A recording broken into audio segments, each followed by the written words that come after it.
Hello आज આપણે બનાવવાનો છે છોલે ભટુરે।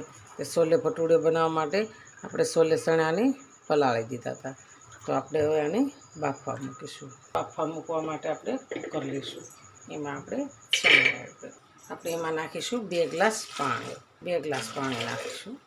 આપણે મીઠું નાખીશું, આપણે 2 તજના ટુકડા નાખીશું, 2-3 લવિંગ નાખીશું। કુકરને બંધ કરી દઈશું, ગેસને કરી દઈશું ચાલુ। આપણે આની 3 વિસલ વગાડવાની છે। આપણા ચણા બફાઈ ગયા છે, તો આપણે થોડી વાર એને હવા અંદર રહેવા દઈશું અને આપણે ડુંગળી ટમેટાં કાપી નાખીએ। આપણે લસણની 5 કળી ફોલી લીધી છે। હવે આપણે ડુંગળી મોટી મોટી કાપવાની છે, આની આપણે ગ્રેવી કરવાની છે। ટમેટાને આપણે ગ્રેવી કરવાની છે। આપણે એમાં લીલા મરચાં લઈ લેવાના, તો આપણે આને સાઈડમાં રાખી દઈશું। આપણે ખલ લઈશું, એમાં આપણે આદુ લસણ અને મરચાંની પેસ્ટ બનાવવાની છે, તો આપણે લસણની પેસ્ટ બનાવી નાખીશું। આપણે હવે લીલા મરચાંની પેસ્ટ બનાવીશું। આપણે એમાં આદુનો ટુકડો નાખ્યો, એને આપણે કાપી દઈશું। આપણે ચણા બફાઈ ગયા છે, તો આપણે એને કોરા કરી લઈશું। આપણે ટમેટા ડુંગળીની ગ્રેવી કરીશું। આપણે હવે વઘાર કરીશું। આપણે તેલ ગરમ થઈ ગયું છે, એમાં લસણની પેસ્ટ નાખીશું। આપણે એની અંદર આદુ લસણની પેસ્ટ નાખીશું।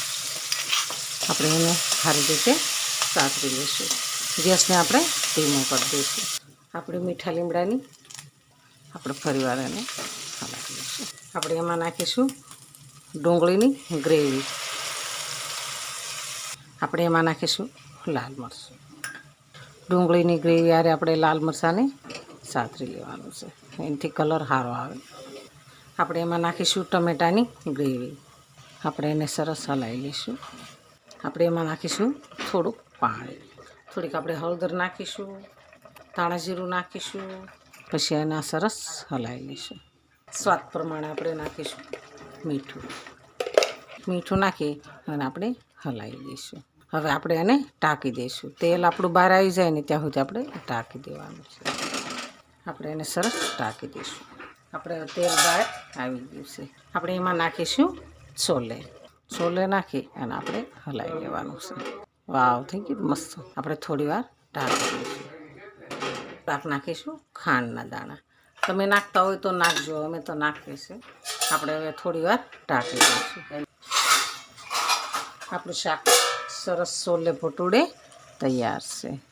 તો હાલો ખાવા। જો અમારો વિડીયો ગમે તો લાઈક શેર અને સબસ્ક્રાઈબ કરી દેજો। રાધે રાધે।